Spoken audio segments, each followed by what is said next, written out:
want to be a billionaire. I don't know about you, but I wouldn't mind giving it a shot.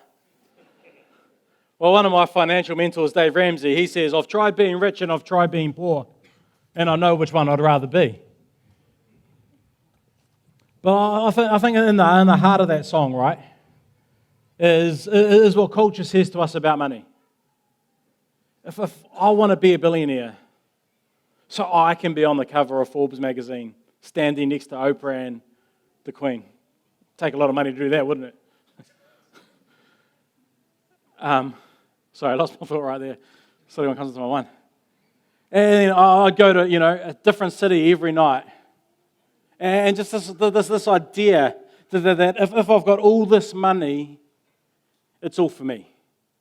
And that's kind of what culture says to us about money. That if I've got all this money, it all belongs to me. And what I want to do today is just spend a few minutes challenging that assumption. And in particular, I just want to ask you to take a deep breath right now and relax, because often when people go, we're talking about money, and guys, I'm a guy, so I can talk to the guys. We want to sit there like this, and we want to be like, man, what's this guy going to say? And in our heads, we start thinking, okay, well, I'm going to find all the things I can find that's wrong with what he's going to say. And I get it, because I'm a guy. And then as a guy, one thing we don't like to be told is what to do. Yeah, I'm with you on that. I don't like anyone telling me what to do. I like to come up with my own things. Don't tell me what to do. And so as a guy, we can sit here and what makes it worse for us, especially if we're in a relationship, we've got a partner, is our partners tend to find this stuff like a little bit more compelling than we do. And so we're sitting there going already like on the way home, how am I going to say no? Right? Because we should try this. And the last thing you want as a guy is to have another guy tell your wife what to do. Right? It's just me. I get it. But I really do think that what we're going to look at today is some profound words that Jesus taught. And I think as we go through this little passage of what Jesus teaches on when it comes to money in this passage, you'll see beyond doubt the absolute genius of Jesus, and how incredibly profound he is, and how incredibly accurate he is at being able to speak into a situation with so much truth in so few words. It's absolutely incredible. And before I go further too, people keep saying, well, we've called the series called S.M.P, but last week we started with power, now we're doing money, and we're going to do sex next week. Shouldn't it be called PMS? That's why we couldn't call the series PMS. It's not going to work, right? And I don't know about you, or when I was growing up, there's a little bit of nostalgia here. When I was growing up, there used to be this like surfy skate brand called S.M.P. And it stood for Simply More Possibilities, right? And so you can make sentences up. And some of you might be going, well, what does S.M.P stand for when it comes to money? Sell more positions. Hey, maybe. Save my pennies. Maybe. But there was just this brand called S.M.P, Simply More Possibilities, and they sold really cool. Anyone else have any S.M.P gear when they're like, am I the only one? You guys are just not a cool crowd. I need to go hang out with my cool friends in LA and on the streets over there. And it was S.M.P. It was a good brand. It can't have been that good, because I don't see it anymore, but that's all right. But the heart behind this series, Romans 12:2. Do not conform to the pattern of this world. Instead, be transformed by the renewing of your mind. And what we really want to do through this series is we looked at power and said, hey, when we're not, most people, society, culture would say to use your power to take care of yourself, to take care of your own interests. But Jesus would say, no. If you've got power, you've got to use your power to serve others and take care of those who haven't got power. When it comes to money, society would say to us, use your money for yourself. And when we'll get into what Jesus had said. But what I want to do is I'll title today's message, The Misperception of Money. The Misperception of Money. And we'll go straight into this passage. It's found in Luke chapter 12. And this is what happens. Jesus has got a crowd around him. Someone in the crowd says to him, Teacher, tell my brother to divide the inheritance with me. So someone in this crowd is upset because a whole lot of inheritance has gone to his brother. And he says, Jesus, tell my brother to share the inheritance with me. And I don't know if you read stuff. I bet a whole lot of you read stuff way too much and you check it way too often. But if you checked it this week, you would have actually found that on the front page of it, the big headline was actually this story, at least for a few hours one day this week. Mother's will leaves daughter in tears. And I just find it unbelievable that here we are preparing this message talking about money, and the same challenge that Jesus encountered 2,000 years ago when someone in the crowd put up their hand is the same challenge that people are facing in the world today. In fact, this even made the cover story. There must have been not much good news going on this week for this to be the cover story, but that was the cover story and stuff. That's how relevant. See, if you've never read the Bible, can I encourage you? You have to read at least Matthew, Mark, Luke, and John, the stuff that Jesus says to start with. Because a lot of people would say, hey, this isn't relevant. This doesn't apply to today. The passage we're talking about applies to the front page of the newspaper very much just this week. You need to read that. You need to read that.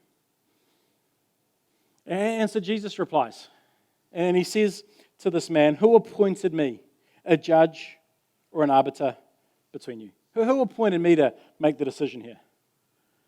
But I love what Jesus does next.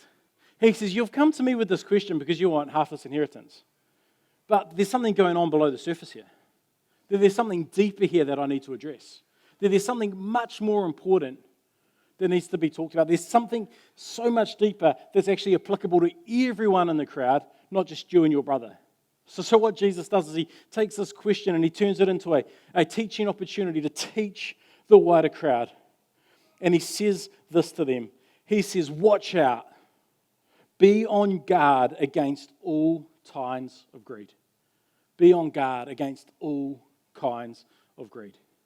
So Jesus can sort of see through what's in behind the question that's come to him. He says, man, there's a sense of greed that's coming through here.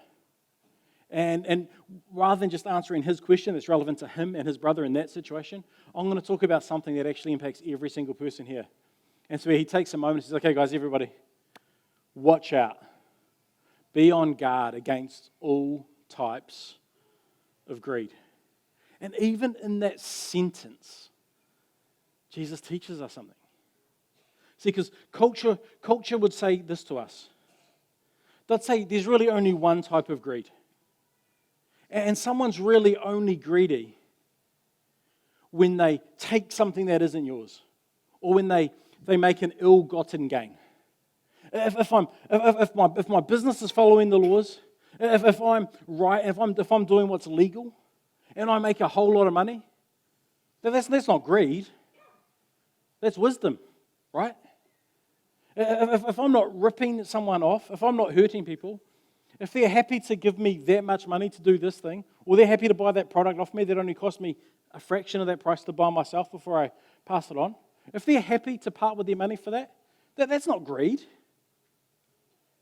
That's wise. That's market research. That's seeing an opportunity and taking it. I never forced them to pay for this. I'm doing nothing wrong. Society would say, hey, the only way you really are greedy is when you take something in an illegal or an ill-gotten sort of manner. But Jesus says, hang on a minute. No. No, there's many types of greed. That greed can come in many different costumes. That it can take shape in many different ways. That greed can cover for many different desires. And what I want to do, I just want to highlight two types of greed, that under which there'd be a whole lot more. But on one side of this is the have-it-all side of greed. There's the have-it-all side of greed. The side of greed that says, I've got to have it all. I've got to have it all. And this type of greed is often the type of greed that will force us to spend all of our money and money that we haven't yet got. So we can buy things. Because we just think if I've got it all, man, I'm going to be happy. And what sits in behind this idea of this have-it-all greed is I want to have status. If I drive that car, if I live in that location, if I wear those clothes, if I have those shoes, if I have that handbag, if I go on those holidays, if I stay in that sort of hotel, if I get Instagram posts in that restaurant, right? Oh, I've got status. Oh, I've got the have it all type of greed. But it also is used to get acceptance, right? If I can just do that, I'm going to be accepted in that sort of group. It's also used sometimes to get approval. If I just have that, then if I can just live in that sort of house, man, my parents, whose approval I so desperately want, I might actually get those words of "I'm proud of you" that I never really get. And so there's this have it all type of greed, like I've got to have it all. And then there's this other side of greed too, which is the save it up type of greed, which I've just got to save, I've got to save, I've got to save, I've got to save. I don't have to have anything, but man, I just want to be putting everything away. And then the reason that sits, or many reasons, a few of the reasons that sit in behind this, I want to have control. If I've got enough saved, then I've got control no matter what happens out there. I've got enough back here to sort of control my environment and control what's going on. I've got certainty. If something else goes wrong somewhere, then there's a level of certainty that I've got because I've got this money and I can pay for this and I can pay for that. Or you could say security. There's a level of security that comes with this. And then there's also a level of freedom that can come. Hey, if I've got all of this saved up, if I've got all of this over here, I'm going to be free because I don't have to do what anyone else is telling me because I've got all of this. And so if I don't like my job, I can quit because I've got all of this. And so what Jesus, in this very, very short sentence, actually helps people understand this and how the greed takes on many, many forms. And if you read through all of Jesus' teaching, let me give you what I believe is a biblical definition of greed. And we'll see this come out later in the story. But this is a biblical definition of greed. It is when we live with the assumption that everything we receive is for our own consumption. When we live with the assumption, I stole this line, I think it's such a good line. When we live with the assumption that everything that comes our way is for our own consumption, Jesus says that's greed. When you live with a mindset that everything that comes my way is for me, that's greed. Whether you're going to save it, whether you're going to spend it, when you have a mindset that says everything that comes my way is for my own consumption, Jesus would say that is greed. And that's challenging. Because culture says, as long as that hasn't come in an ill-gotten or an illegal way, that's wise. So then Jesus continued, watch out, be on guard against all kinds of greed. And then he makes this big, big statement. Life does not consist in an abundance of possessions. Life does not consist in an abundance of possessions. And some of us, right, especially those that have been around church for a long time, we sit there and we look at that and we're like, yeah, we know Jesus. But if you look at the way we live our life, would you see something different? Because we've got so many possessions, right? Like we've got rooms in our houses that simply exist for us to store our possessions. We even have a garage, which is a place to store one of your most valuable possessions. Some of us have got multiple garages to store multiple top-level possessions. Some of us, and again, there's no judgment here, because if you come into my house, you'll find a whole lot of stuff. You open the boot of my car, you'll find some stuff, right? But some of us have got so many possessions, we can't even fit it in our house. So this whole industry of storage units has just boomed in the last decade. Because people have got so many possessions that they can't even fit it in their house, they need somewhere just to keep it locked away and secure. And Jesus would say, hang on, guys. Life doesn't consist, or life isn't made up of your possessions, or even your abundance of possessions. So see, the key principle, I'll put this up now and we'll talk about it. Jesus will circle back to it then, but culture would say to us that life is measured by your possessions, or life is measured by the size of your kingdom, by what it is you can accumulate. The more you can accumulate, the more you've got, the better life is going to be. That's what culture would tell us. And so after making this incredible statement, life does not consist in the abundance of possessions, Jesus goes on and he tells a parable. He tells a story. Well, what that means, just to make it really clear, this isn't a true story. Jesus isn't telling a story about another person. He just made up a story to illustrate a point. That's what a parable is. And he goes, the ground of a certain rich man yielded an abundant harvest. And I wonder why. And maybe you're wondering, why does Jesus say the ground of a certain rich man yielded an abundant harvest? Why does Jesus have to put that in? Oh, I think Jesus put the word rich man in there just to let everyone know this was someone who already had a lot. This was someone who already had a lot for themselves. And one of the biggest mistakes that we can make living in New Zealand today is we make the mistake of thinking that we are really poor. Because compared to so many other parts of the world, man, even if we're struggling in New Zealand, that would still put you probably in the top third of wealth in the entire world. Like even those who have got no money, nothing to show for it, living like not only paycheck to paycheck, but like half a paycheck with a bit of help to get through to the next half a paycheck sort of thing. That because of what we've got access to, we are in the top 3% of wealth in the world. And sometimes we've got to let that sink in because this is what I do and this is what you do. Right? Whenever we think, I'm not rich, he's rich, she's rich, they're rich, we're always looking at those people that are up there, but there's generally only a few rather than those that are down there, where there honestly is billions. So the ground of a certain rich man yielded an abundant harvest. This man, he then thought to himself, what shall I do? I have no place to store my crops. Rich man, massive harvest, whole lot of income potential. What am I going to do? I've got nowhere to store these things. Then he said, this is what I'll do. He already knew what he was going to do, I think. Rich man said, this is what I'll do. I will tear down my barns and I will build bigger ones.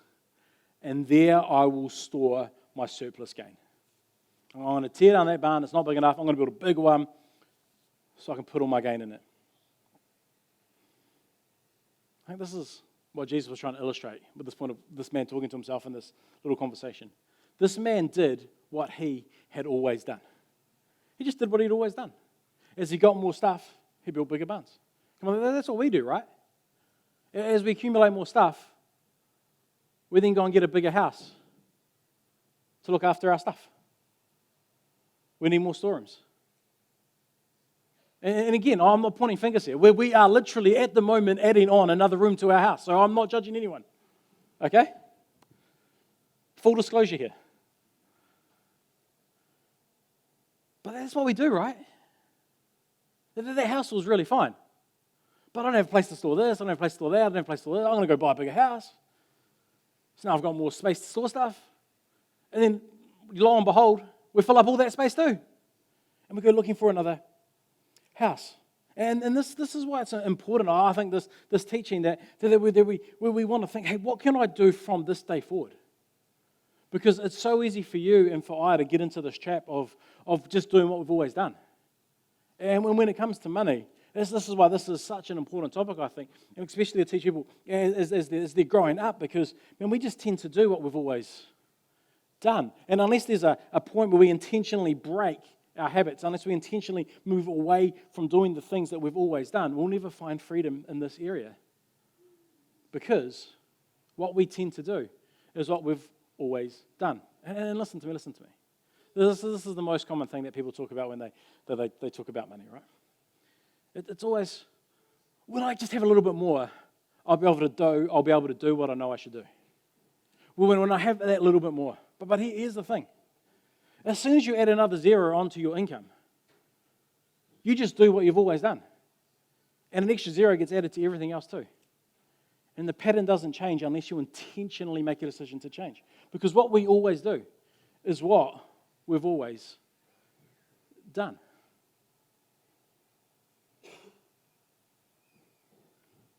So this is what the man says. I'll say to myself, you have plenty of grain laid up for many years. Take life easy, eat, drink, and be merry. Oh, I can build this bigger barn because now I've got so much there. I can just spend the rest of my life relaxing, eating, drinking, being merry. And this is what culture says to us about our money and what we've got. Culture would say this to us. And this is what a lot of us believe to the core of who we are. We believe that, well, culture would say you are the owner of whatever comes your way, however it comes your way. Culture would say you're the owner. You're the owner. You've earned that money's yours. You own that house is yours. You own that car is yours. You own those positions are yours, right? That's how we think, right? Who owns the car that you drove today? Probably you. Yeah. Who owns the clothes that are on your back? Probably you, right? But Jesus actually teaches something different. Well, watch as he continues to tell the story. But God said to this man, you fool, this very night your life will be demanded from you. And then look what he does with this question. This is brilliant. He says, then who will get what you have prepared for yourself? You fool. You thought you owned all of this. You thought all of this harvest was yours. Jesus says, you're a fool. You're a fool. Because tonight, your life's going to be taken from you. And then what's going to happen to all the stuff that you supposedly own? Because if you really owned it, it would always be yours. And what Jesus does through this one question is he gets in behind this idea of the illusion of ownership. See, we believe we own it. But Jesus here helps us see, in fact, we do not own anything. That everything we think is ours will someday cease to be. See, everything that you think is yours will someday cease to be yours. Someday, all of that money that you've accumulated will no longer be your money. One day that car collection that you haven't started building yet, but you desire to build, will no longer be yours because you'll be dead. And in this one question, Jesus helps us see that actually, in fact, no one is an owner. Because everything that is yours will one day be passed on. You could say it this way. If anything can be taken away, it was never really yours anyway. You see what Jesus is doing here? This is brilliant, right? Because we go through life trying to consume, trying to gather, whether we're going to spend it on more possessions or we're going to save it in a bank account. We try and get all this stuff. We try and get it all because we think it's ours. And I'm the owner of this. I'm in control of it. But what Jesus does here, see, he might say, man, society says, culture says that you're an owner of whatever comes your way. But Jesus would say, hang on a minute. You're not an owner. Who'd you say you're a manager? Or if you want a biblical word for this, you're a steward. It's yours to look after. You're a manager of whatever comes your way, however it comes your way. You don't own it because it's not yours forever. It's only yours while you're alive, and then it becomes somebody else's. And what do you call somebody who's looking after something or got possession of something for a temporary period of time? We call that person a manager, right? A steward. And in this beautiful story, and in this most compelling way, Jesus is saying to this crowd, look, you guys think you own everything. You guys think all that stuff that you've got saved up is yours to own. No, it's not. Because one day you're going to pass away. One day you're going to die, and all that stuff is going to become somebody else's anyway. And then Jesus continues. And I love this. And this is where he stops telling the story and he starts addressing the crowd. And then he looks out at the crowd and says, this is how it will be. This is how it will be. Future focused, future tense. He's speaking these words to a crowd 2,000 years ago on the back of a story of someone who wanted half of his brother's inheritance.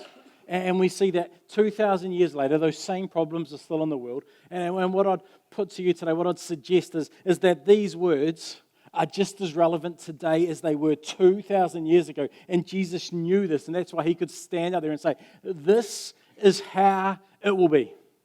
No, this is how it was, but this is how it will be. And then he says, with whoever, do you know who that covers? That covers you, and everyone else. That covers you. This is how it will be with whoever stores up things for themselves, but is not rich towards God. No. This is the part where some of the guys with their folded arms, and no one's got their arms folded anymore because I said that thing before, and so everyone just unfolded their arms even though they've got their arms folded in the head. They're like, I better not do that because Clint will think I've got my arms folded, This is where you're like, Clint, this is what you're going to say. You know what, let me take this. Just relax. God doesn't need your money. God doesn't need your money. Often, this is the problem. This is why it's awkward in churches sometimes to talk about money. Because too often people have used a platform like this to say, hey, you need to give your money to God. But what they're not saying is give your money to God. They're saying, I want you to give your money to me because I actually want to build my kingdom. And so they're just as bad as the rich man because they don't actually often care too much about anything else. They're like, I just want to build my kingdom. And my kingdom's going to be built of buildings. And it might have different names on it than my name, but everyone actually knows this is my kingdom, right? This is what churches do. But this is what I want you to understand. Really, really clearly. God doesn't need your money. God already owns everything. He's already the owner. He doesn't need your money. God's not sitting there in heaven going, oh, well, if Josh just gave me $20 today, oh, that'd be awesome, because then I could go down and I could buy myself some lunch. Like, that's, he's not sitting there going, man, if Aaron gave me $10,000, oh, that'd be amazing, because I could really go on a nice holiday. I could shoot over to the Gold Coast and escape some sunshine and just chill out on the Gold Coast for a while. God doesn't need your money. God doesn't need your money. This isn't what Jesus is saying here. When Jesus is saying about using all the things for yourself, but not being rich towards God, did you know how you become rich towards God? Not by giving God your money, because God doesn't need your money. Like, I tried to ask God for his bank account. He couldn't give me a number, right? But the way I get rich towards God isn't by giving my money to God, but it's about using my money to help what God cares most deeply about. Do you know what that is? It's people, yeah. People. Some of you going, yeah, the church, hey, you're just finding a roundabout way to ask money for the church. No. It's people. It's people. When we use our money to help other people, that is how we're rich towards God.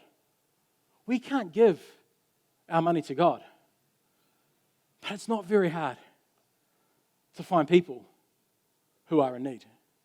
It's not very hard to find people who are struggling. It's not very hard to see others who are in the middle of hardship. And what God says, if you want to store up riches in heaven, you don't do this by giving money to me. I don't need your money. I haven't even got a bank account. Don't even worry about this. I want you to use your money to help other people. I want you to be less concerned about building your kingdom, and I want you to use what you've got to help other people. Because God knows that as we do that, we actually build His kingdom. And again, if you're a parent, you'll understand this illustration. If you're not a parent, maybe you've got nieces and you've got nephews, and if you're young, like you won't understand this illustration until you're older. But the reason this works is, and those of us who've got kids, well, we can understand this, right? Is if you want to be really kind to me, really generous to me, do you know what you do? You bless my kids, right? Because every time you do something for my kids, it's kind of like you're doing that for me. Like when you go, man, I don't know, you pick one of my kids and you do something really nice for them, and hopefully they're stoked, and hopefully they say thankful. They say thank you and show gratitude, because otherwise we haven't done a good job parenting, and we have to work on that a little bit, right? But if you do something like that for one of my kids, man, I'm like, oh, Nate does something nice for my kids. He doesn't even tell me, my kids tell me. I'm like, oh, that Nate, oh, what a Jan, what a man. Did you know what he did? You wouldn't believe this. No, he didn't buy me a car. Don't be ridiculous. But he took my kid out for a burger, brought her lunch, had a chat with him, told him a few nice things. Wow, amazing, eh? Because that's just kind of what happens in life, right? And so God's saying, man, if you really want to bless me, if you want to be rich towards me, I don't need anything. And when scriptures talk about Jesus, it says that he who was rich stepped out of riches to come to earth. Oh, I don't need your money. Go and bless. Go and bless people. And you might sit here going, so Clint, we don't have to give money to church. No, we totally believe that you should give money to church. And then that's a whole other semester, a whole other day. But the only reason you should give money to church is because the work of the church should be looking after people. And if the church isn't taking care of people and the church isn't doing something that's helping people, don't give money to the church.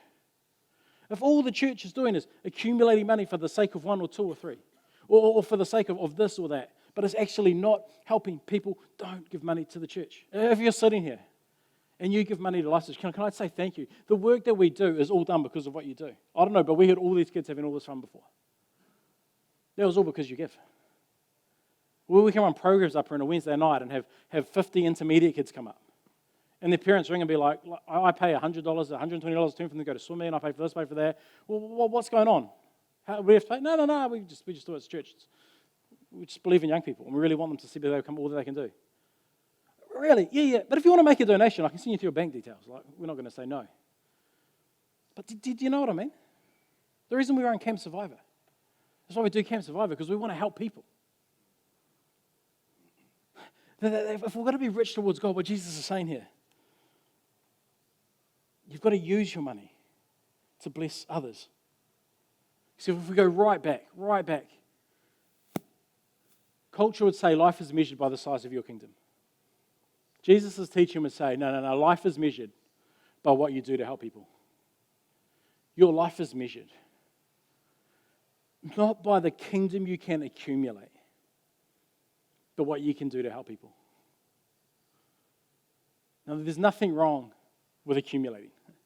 There's nothing wrong with generating a whole lot of money.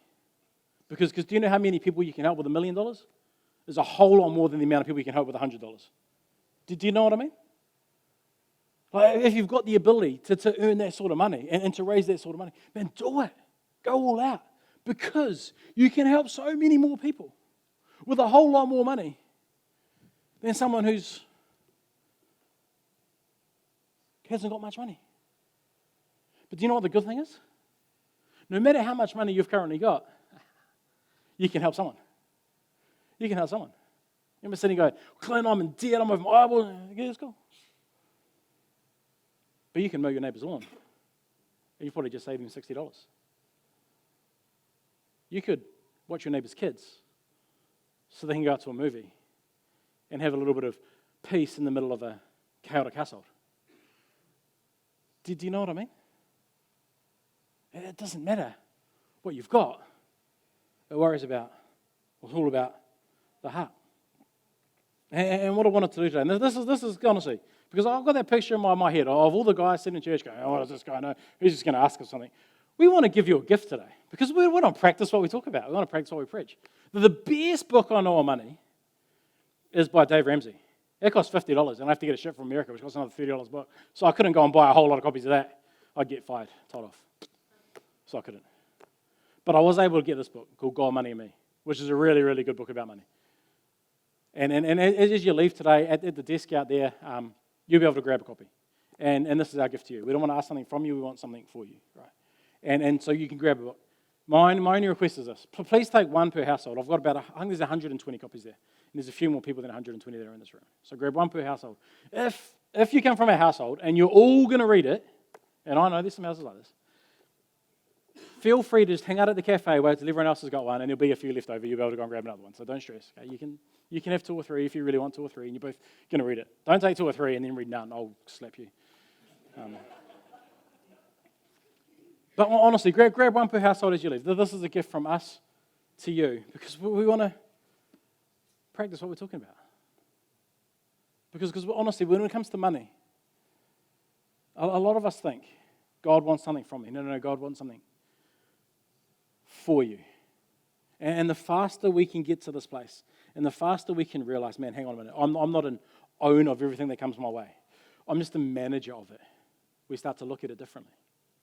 When we start to step away from the assumption that it's all for my consumption, and we start to say, man, this has come my way, but it's not all for me, it's for what's out here.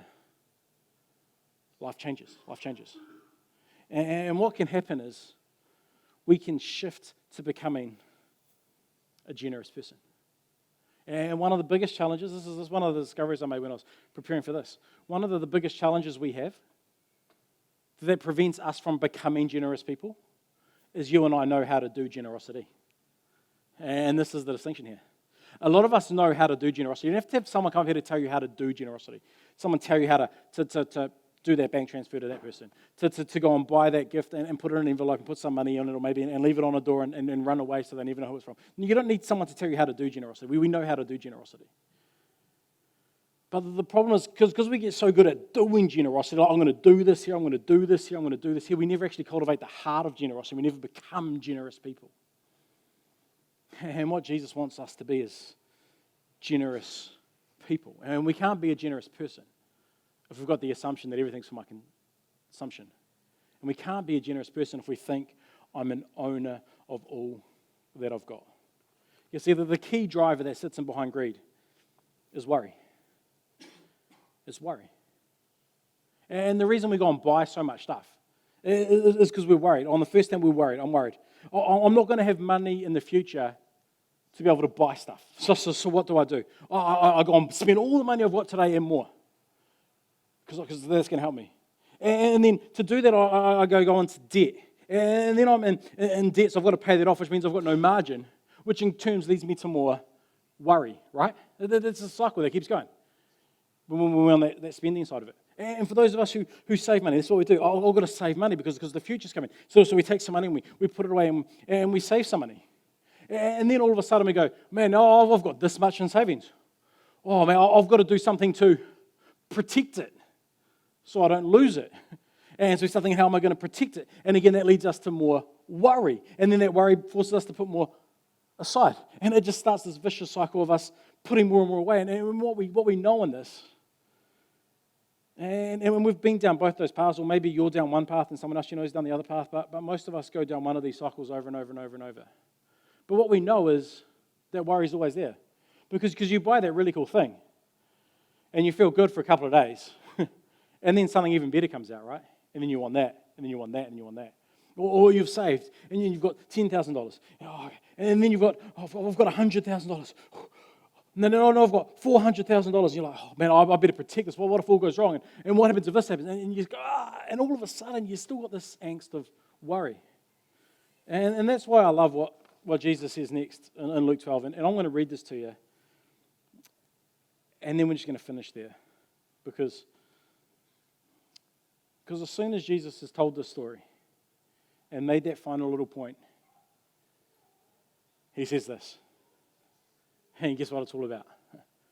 Worry. Because greed always leads to worry. He says, therefore I tell you, do not worry about your life, what you will eat, or about your body, what you will wear? Life is more than food, and the body more than clothes. Consider the ravens. They do not sow or reap. They have no storeroom or barn, yet God feeds them. And how much more valuable you are than birds. Who of you, by worrying, can add a single hour to his life? Since you cannot do this very little thing, like adding an hour to your life, why do you worry about the rest? Consider how the lilies grow. They do not labor or spin. Yet I tell you, not even Solomon in all his splendor was dressed like one of these. If that is how God clothes the grass of the field, which is here today and tomorrow is thrown into the fire, how much more will he clothe you, O you of little faith? And do not set your heart on what you will eat or drink. Do not worry about it, for the pagan world runs after such things, and your Father knows you need them. But seek first his kingdom, and these things will be given to you as well. And then again, he addresses what's underlined this. Do not be afraid, little flock, for your Father has been pleased to give you the kingdom. Let me pray. Heavenly Father, man, you know just as acutely as we do that the world around us shows us and tells us that money will solve our problems, that money will give us status, that money will give us acceptance, that money will give us the approval of those who we desire from, or money will give us security, or money will give us freedom. Yet, Father, those things can really only be found in you. That money makes promises that only you can really fulfill. And Father, because of the promises that money makes, it drives so much of our thought life. It drives so much of our minutes here on earth. It drives so much of our activity. It drives, sits in behind so many of our arguments and so many of our frustrations and angst. And you paint a picture here of us being able to be free from worry. And so, Father, I just ask that you can help us to trust you the way that you clearly can be trusted, because otherwise you wouldn't make such statements. I pray you can help us to yes, be wise with what we've got, but to see ourselves as stewards, not as owners. I pray you'll help us to look beyond ourselves. I pray you'll help us to let go of our kingdom, because, Father, the truth is, Lord, we know if all we have to show for ourselves is ourselves at the end of our life, man, there's not really much to show. But Father, I pray that you'll help us to be a community of people who don't just do generosity from time to time, but to be people who are deeply generous to the core of who we are. I pray you can help us be those people, because then we can break free of this worry. We can break free of this anxiety, because we know that you are our provider. In your name we pray. Amen.